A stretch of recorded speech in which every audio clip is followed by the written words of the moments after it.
vysvětlit, co to vlastně fashion terapeut znamená? Fashion terapeut, já v podstatě jsem pracovala 30 let jako módní návrhářka, to znamená fashion designer. Ale samozřejmě mě to nesmírně lákalo a mám určitý talent, schopnost jako koukat trošku do lidí.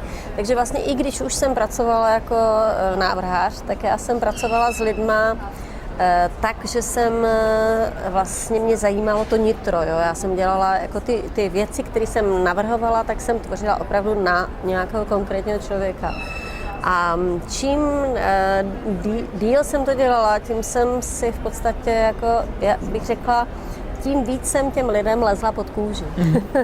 A vlastně tak jsem se vlastně nějak po těch letech vyprofilovala spíš jako terapeut. Jo. A dneska vlastně to, co dělám, tak je to propojení té mé 30leté praxe jako návrhářky, v podstatě slavné, úspěšné a mám za sebou spoustu přehlídek a v podstatě akcí a úspěchů a modelů, prostě stovky modelů. A zároveň s tou mojí vlastní určitou schopností, která mě dovoluje vidět ty lidi trošku jiným pohledem, než jen tím vnějším.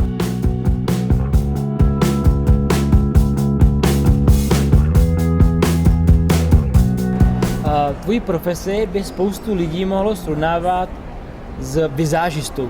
Co máš to vizážisty společného a co naopak ne? V podstatě vizážista nebo stylista obléká lidi tak, že on umí vytáhnout to podstatné z toho člověka, to znamená barvu pleti, barvu vlasů.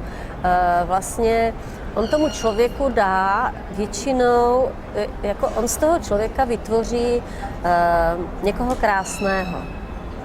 A velmi často se ale stává, protože vlastně tím, že ten člověk nejde do hloubky, že ten stylista obleče prostě nádherně tu postavu, prostě barevně sladěnou, sluší mu to i vzhledem k typologii postavy, takže dokáže udělat tu postavu štíhlejší nebo vyšší. Ale problém je, že ve většině případů ten člověk není sám sebou, jo? Že vlastně ten stylista nebo vizážista obleče někoho jenom jako podle své představy nebo podle módních trendů, podle toho, co je hezké, tak ten člověk jako najednou jako opravdu hezký je, ale problém je, že se necítí jako sám sebou. Jo? Takže já vlastně, když pracuju, tak já pracuji úplně opačně, což si asi zažil už. Já nejdřív vyzkoumám duši toho člověka, kdo je tam uvnitř. Odstraním prostě ty nánosy a to obleču. Takže já jsem prostě jako kdyby, já to dělám jinak, já to dělám úplně opačně. Jo. A já mám ještě teda tu výhodu, že na rozdíl od spoustu stylistů třeba, tak já tím, že jsem 30 let v profesi návrháře, já mám samozřejmě špičkově zvládnutou krejčovinu, krejčovské vzdělání, materiály. Já zavřu oči a řeknu ti, co máš na sobě za materiál, já nepotřebuji vidět, jo, protože to jsou vlastně těch 30 let, poznám postavu. Já umím, když máš sako, tak ti řeknu, hele, to je dobrý, ale potřebuješ třeba 102 cm zkrátit rukávy, protože já to vidím, jo, to je vlastně ta praxe moje 30letá, je vlastně moje obrovské plus navíc, jo, s kterým já pracuji, jako když dýchám, protože je to pro mě absolutně přirozené.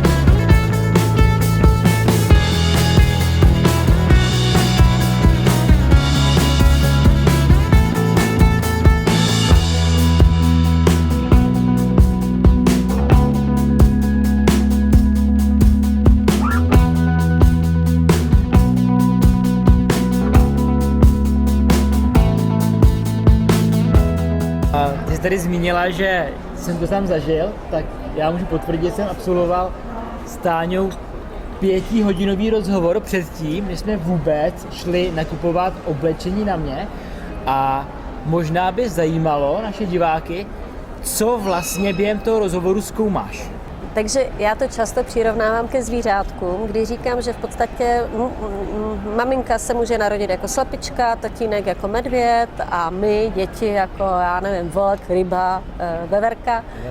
A co je problém, je v tom, že vlastně ta maminka nás vychovává s pocitem, že ona to má dobře a ona to má dobře. Takže ona třeba miluje věci, které jsou učesané, pořád nám říká oprav se, sprav se, stáhni si to, zapni se, jo, protože pro ní je ta představa toho oblečení a toho vlastně člověka jiná. Ona to má samozřejmě dobře, ale teď si představte, že my jsme, dejme tomu, já nevím, orel a teď my potřebujeme volnost, lítat, my potřebujeme rozevláté oblečení a samozřejmě nejenom oblečení, protože jde o celý náš styl. Takže vlastně nám se stává, že se někde probudíme v 25, 30, i někdy 40, někdy i později. A teď si říkáme, kdo vlastně jsem. Takže vlastně já přes své oblečení jsem přišla na to, že jako jsem přišla na určité stylové typy, no a ty jsou pro nás právě strašně důležité, abychom odstranili ty vlivy těch rodičů, kteří mají jiné představy, jiné priority, jiné talenty a hlavně jiný způsob vlastně myšlení. To je právě to, že my musíme pomocí těch kódů vlastně a pomocí toho, v jakém prostředí ty jsi vlastně vyrostl, odstranit to zrno od plev, jak já říkám. To znamená, že když máš sourozence, který je dominantní, tak ty přijmeš jeho vlastně názor. V podstatě, a ten názor není jenom na oblečení, ale je vlastně jako kdyby jeho názor jako hodnotu. Jako nějakou hodnotu, která je pro tebe důležitá. Jenže v té hodnotě je samozřejmě to oblečení. Že vlastně oblečení je jedna z nejdůležitějších věcí, protože my se pomocí oblečení prezentujeme navenek. To znamená, vem si, že my někde uvnitř jsme introverti, extroverti, to je takové pro lidi nejpřijatelnější nebo největší rozdíl. Jo? Takže vem si, že ty jsi introvert, tvůj bratr je extrovert. Teď ty s ním budeš vyrůstat, tvoji rodiče budou taky extroverti, takže prostě vy budete jezdit na kole, budete prostě jako si užívat, budete mít spoustu návštěv a ty se přizpůsobíš. Jenže ty jsi introvert a teď prostě je ti 30 a ty pořád jedeš na toho extroverta, ale nedaří se ti, nejsi spokojený, jsi unavený a nebo nemocný. To všechno v podstatě jako jde, když nejsme sami sebou. No a teď vlastně to, co dělám já a co mě zajímá, tak vlastně já zjišťuju podle těch kódů, kým byli tví rodiče, kým byli prarodiče, protože vlastně my to dědíme i po prarodičích, kým byli tví sourozenci a potom ti řeknu, hele, tvůj sourozenec je okázalý, s tím nemáš nic společného, ten miluje prostě výrazné barvy, Ferrari a já nevím, prostě jo, ten je opravdu lev salonu. A třeba řeknu, hele, ty prostě tohleto si podědil po babičce, protože jsi introvert a prostě ty potřebuješ sedět v knihách a číst a máš úplně prostě něco jiného jako životní poslání. No a teď ty samozřejmě, protože ten člověk, když já s ním pracuju, tak vlastně opravdu pracuju pomocí takových kódů. Ten člověk mi to prozradí, jo? Já to prostě s tím fakt pracuju léta. No a ty se mnou začneš dělat souhlasit, jo? Protože já vlastně to, co říkám, ty ucítíš, že to je pravda. A to by se vlastně najednou začne otevírat, taková ta duše najednou začne říkat, wow, konečně, jo? To jsem vlastně já, jo? Není to umělé. Já vlastně pracuji s metodou, která tady funguje na tomhletom světě možná 5000 let. Jo. Já jsem to nevěděla, že s ní pracuji, já jsem si to vymyslela sama, tu svoji metodu. A až po 20 letech, vlastně, když jsem s ní pracovala, tak jsem zjistila, že vlastně jsem se napasovala na starý I Ching, což opravdu tady je vlastně na celý ten jeho systém, to znamená 2 základní energie, yin-yang, podtypy. Jo. A já jsem s tím nevědomky pracovala 20 let, aniž jsem věděla, že prostě tady s tímhletím pracuji. Takže vlastně to, co já dělám, není umělá metoda, ale nesmírně nám pomáhá, protože vlastně my opravdu nalezneme to zrníčko, já tomu někdy říkám opravdu ten diamant, no a ten se pak obleče. A už je to pak jednoduchý. Ten se obleče. On se obleče a prostě a my záříme, protože my jsme vibrační bytosti, samozřejmě všechno kolem vibruje a oblečení vibruje úplně stejně. To znamená, že my, když pracujeme, já když pracuji s tím člověkem, vlastně svým způsobem naleznu tu vibraci toho jeho stylu a pak umím pracovat už s tím, že vlastně v tom jeho stylu najdu oblečení, které k němu patří, v té, dejme tomu, ve stejné vibraci. No a pak ty vlastně sám ucítíš a cítí to moji klienti, jak je to najednou úžasný pocit, což asi už máš za sebou, jak najednou Mám to za sebou, cítíš, protože ty to cítíš fyzicky. Ty najednou fyzicky cítíš, že to ty, to je duše, v podstatě a to oblečení, což je vlastně ta vnější stránka a ten obal, spolu začnou ladit. Já se přiznám, že po těch 5 hodinách, kdy mě potom vyjmenovala Táňa, jaké barvy se ke mně hodí a vzala mě do prvního obchodu s obuví a vytáhla tam boty, které jsem si říkal, to si v životě neobuju. Já jsem si obul a říkal jsem si, těmu, co měla sobě, to ne, to prostě ne. Ale potom, když mě k tomu našla kalhoty, košily, triko, svetr, byl jsem úplně jiná osoba a začal jsem zářit. A ty si během té celé konverzace vyjmenovala 8 stylů. Mohla bys je nějakým způsobem shrnout? Se kterými 8 styly pracuješ a z čeho to vlastně vychází? Tu jsi zmínila Yin a Yang, jako tu mužskou a ženskou energii. Co tam dál jako hraje ještě roli, nebo jak dál je to ještě škatulkuješ, tyhle si záležitosti? Nesmírně důležité je uvědomit si nejdřív, jestli jsme opravdu, jako, protože žena je vždycky jínová. Žena nemůže být jangová, ona je jínová, protože to je ženská energie, muž je vždycky jangový, protože to je mužská energie. Ale pak vlastně nastává to dělení a my se opravdu můžeme být ženy, které mají jako jínové, ale můžou mít převahu té jangové energie. Takže vlastně, a to tež u mužů. Muž je vždycky jangový, ale on může být buď jínový nebo jangový. To znamená, že má převahu určité energie. A my se lišíme v tom, že jínová energie, jak u mužů, tak u žen, je pečující, vztahová, jsou pro ně důležité vztahy, péče je taková dostředivá, to znamená, ten člověk je hodně ponořený do sebe, do rodiny, potřebuje mít vlastně takovou tu rodinné hnízdečko. A ta jangová energie, ať u mužů nebo u žen, je velmi taková ta pánská, ta mužská, to zacílení, vize, cíl, kariéra, jdu za něčím. Jo. A pak je jedno, jestli je to muž nebo žena, ta energie je stejná. Takže vlastně my nejdřív musíme zjistit, jestli jsme jínové nebo jangové, ale pomáhá tomu právě, jak já pracuji s těma kódy nebo klíčema, protože vlastně, když ten člověk mě povídá, tak vlastně on mě o sobě řekne, jestli mě zajímá třeba to dětství, jo. Tak řekne třeba. Já jako dítě prostě jsem byl věčně na kole, jo. A najednou řeknu, hele, to by mohl být sportovní typ, jo, protože sportovní typ je rychlý, průrazný, nebo přijde paní, která mluví, takže já ji vůbec na ní nerozumím, protože je tak rychlá. Říká mi jasně sportačka. Takže vlastně a já jí řeknu, máte to dobře, buďte rychlá, pracujte, já nevím, třeba jako v realice, protože to je vaše úplně jako hobby, tam to prostě potřebuje tu průraznost. Jo. Takže vlastně vrátím se k tomu, jsou 4 jínové, 4 jangové a začíná to vlastně, ten jangový začíná sportovním, to je ten nejrychlejší, nejprůraznější, představte si ty sportovce, kteří prostě, jako, kterým jde o ten výkon. Pak jsou typy ležérní a ležérní to je takový ten casual typ, to jsou takový ti studijní typy, takové jako oni někdy nosí takové brejličky, jo, a jsou prostě jako ponoření do té své vědy nebo v podstatě rádi čtou, jo. Jsou většinou introvertní a pak jsou nekonvenční, to jsou takový ti rebelové, ti boží pravidla, ty prostě mají potřebu narušovat to, co tady už jako nefunguje, tak ti jsou takový provokatéři trošku. No a pak jsou hvězdy, to jsou takový ti extravagantní, to známe, to je Angelina Jolie, dál už nemusím povídat, to jsou prostě herci, zpěváci, jo, takový jako výrazná energie.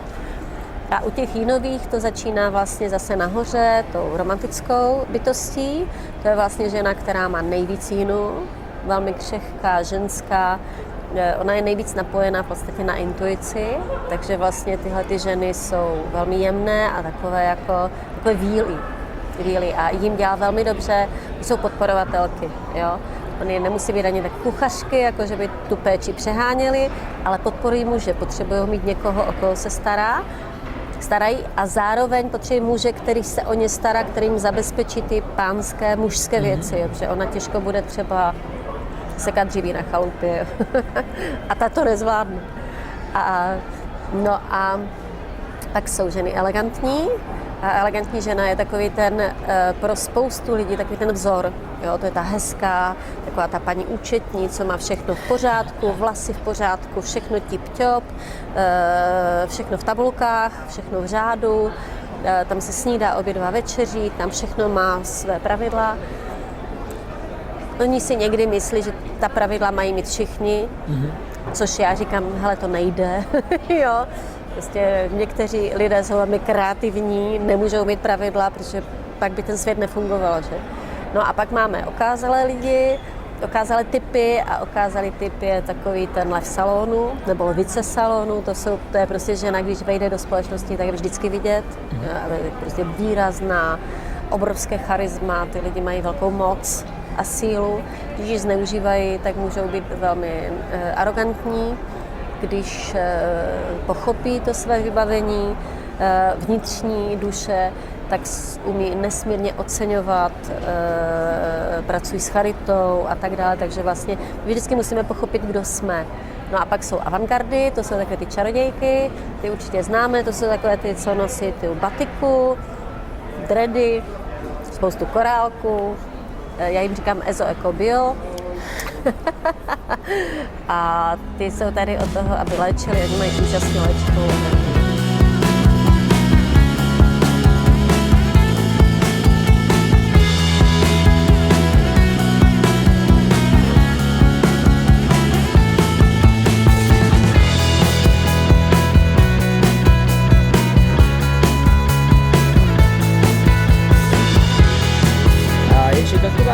Poslední otázka. Spousta lidí si myslí, že když budu s fashion coachem, nebo vizážistou, nebo s fashion terapeutem, tak pak to oblečení mě bude stát spoustu peněz, abych vypadal dobře. Já sám jsem teďka zkusil stáňu nakupovat a není to pravda. Zkus mi to ještě říct ze svého pohledu. Jasně. Když už v podstatě je člověk, ví, kým je, tak pak, když si já koupím kabát, tak si můžu klidně koupit kabát drahý, protože vím, že ho budu nosit 5 let. A vím, že kdykoliv ho na sobě budu mít, tak se budu cítit skvěle ve své kůži. To znamená, já si obleču svoji duši, já už to vím. Ale když já nakupuju s klientem nebo někomu doporučuji, aby si třeba nakupoval sám, tak říkám, nechoďte do drahých obchodů. Kupte si prostě, projděte si kterékoliv nákupní centrum, a kupte si béžový svetr nebo cokoliv jiného a nakupte si první kolekci, nebo já nakupuju s klientem první kolekci opravdu lacinou. Jo, já teda mám ještě cit pro ten materiál, takže je fakt, že z toho obchodu vyberu prostě a kvalitní zároveň. Tu kvalitní, přesně, takže to umím, to je vlastně, jakože to umím i kvalitně ušitou, kvalitně zpracovanou, ale v podstatě ten svetr se dá koupit za 400, který je úžasný, prostě když mě vyjdeš. Já vím, že jsem jednou takhle překvapila nějakou okázalku, která říká, tady do toho obchodu. A já třeba svetr, který mám teď na sobě, tak je z obyčejného řetězce, je fakt, že je z kašmíru teda, je kašmírový, nebyl nejlevnější, ale je v podstatě z naprosto běžného řetězce, jako, abych řekla, skoro hypermarketu. Jo. A takže vlastně vždycky říkám, základ je nakoupit si základní kolekci opravdu levnou, ať se nebojím prostě. Já řeknu, hele, kup si tenhle svetr, tenhle.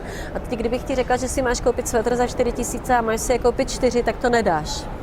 A hlavně jsem ještě na sobě neměla, nevím, jak se tomu budu cítit ano, pořádně. Přesně, tak se bojíš. Tolik peněz. Ano, když to já ti vyberu svetr za 400, 500 a řeknu ti, vem si všechny. Takže ty vlastně přes tady tyhle ty lacinější věci, nebo laciné opravdu věci, ty si nakoupíš kolekci, které se nebojíš, protože ta investice je malinká, není to výrazná, prostě nezasáhne tě to nějak výrazně.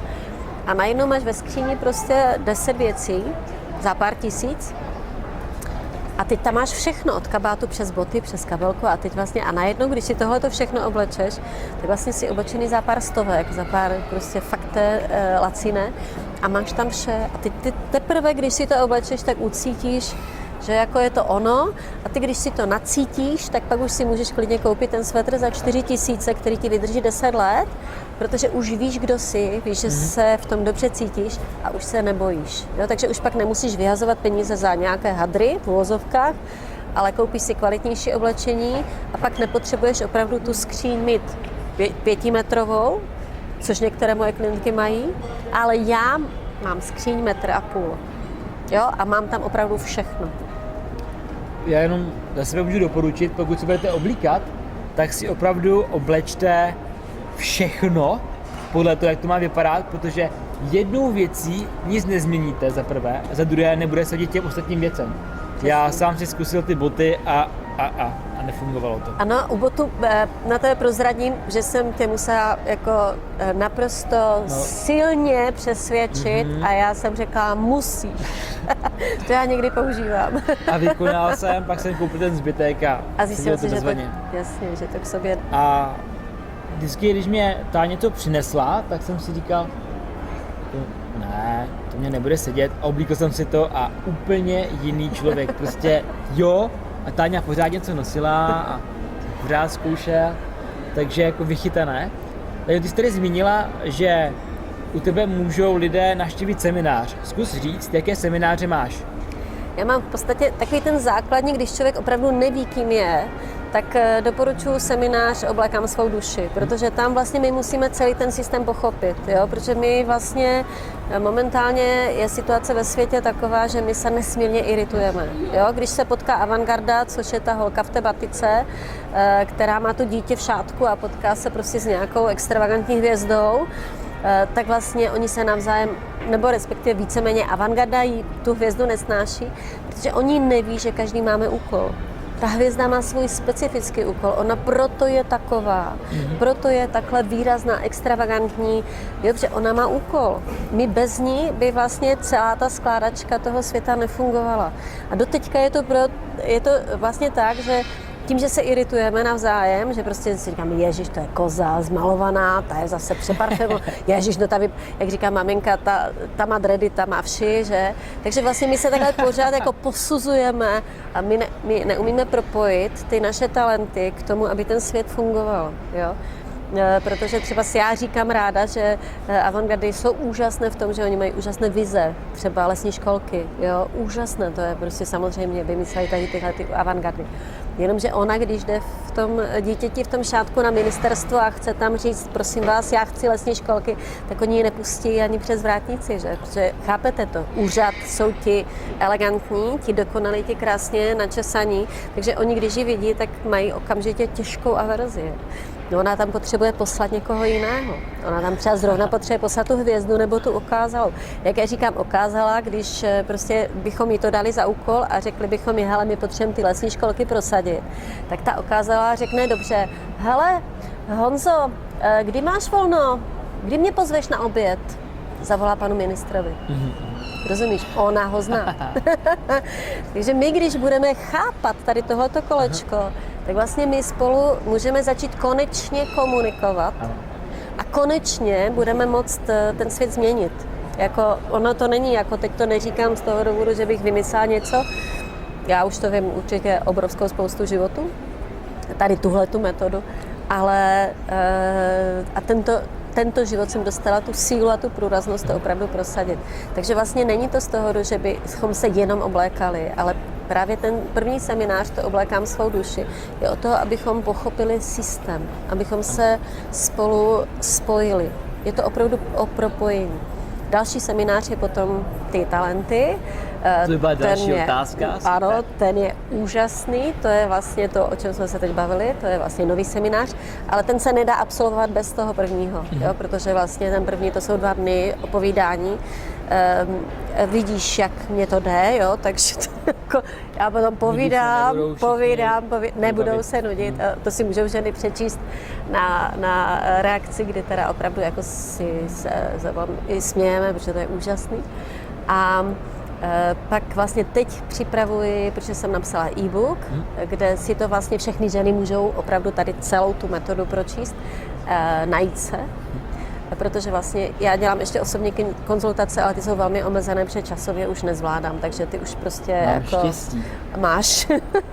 Už v podstatě s osobními konzultacemi opravdu končím, že časově už je to pro mě neřešitelné, včetně nákupu, už jenom v podstatě pár klientek, ale jako opravdu ta síla toho poznání je v seminářích a v e-booku, který jsem napsala, který se jmenuje 8 klíčů a ten je celý právě o tom, že vy si to tam všichni můžou přečíst, jo, a teď je prostě A tam jsou takové úžasné reakce, které mi chodí na ten e-book. Ona říká, tak jsem to četla, jo, no, to mám, z toho mám taky kousek, jo, protože my to máme jako po těch rodičích a tak okoukané, nebo kamarádka to má, já to přijmu. A teď říká, a teď jsem došla k rebelce. A u třetí věty jsem začala brečet. Jo, protože ta naše duše, my když to jako kdyby objevíme, tak ta naše duše se pozná a to je obrovsky osvobozující, nádherné, prostě, to je nepopsatelný pocit. Jo. Takže mám spoustu reakcí, že ty ženy se opravdu najdou, opravdu pláčou, že je to prostě ta duše pláče štěstím, že vlastně jsem se konečně objevila. No a co je ještě, teď mám další, protože jsem si uvědomila, že ještě poslední verzi, ano, a to jsem si vlastně uvědomila, že my jako děti jsme byli zdevastované svými rodičemi a že to nemůžeme dělat zpátky našim dětem.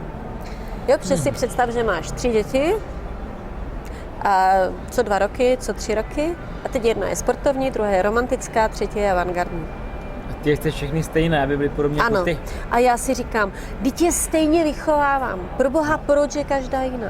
Jedna prostě... Co dělám špatně? Ano, co dělám špatně, jo? Protože ta jedna se nechce učit, jo? Nebo máš extravagantní holku, která je to úplně egal. Ona má úžasný mozek, jí se učí sama, ale nebude se učit, jo? Je to prostě úplně, ona si chce vypadat krásně, namalovat se, jo? Takový řasy. Romantická holčička chce pořád někoho česat, hraje si s panenkama, jo, nebaví prostě jako učení. A pak je ležérka, která pořád sedí v knížkách, že to prostě nechce dělat nic jiného než číst, protože potřebuje studovat. A teď ta maminka říká, běž ven, jo, neseď tady, zkazíš si oči, jo. Jo, a tak chápeš to. A teď vlastně ta maminka nebo ti rodiče, jak mají představu o tom, že oni to mají dobře, tak vlastně oni ty holky nebo ty děti vychovávají stejně.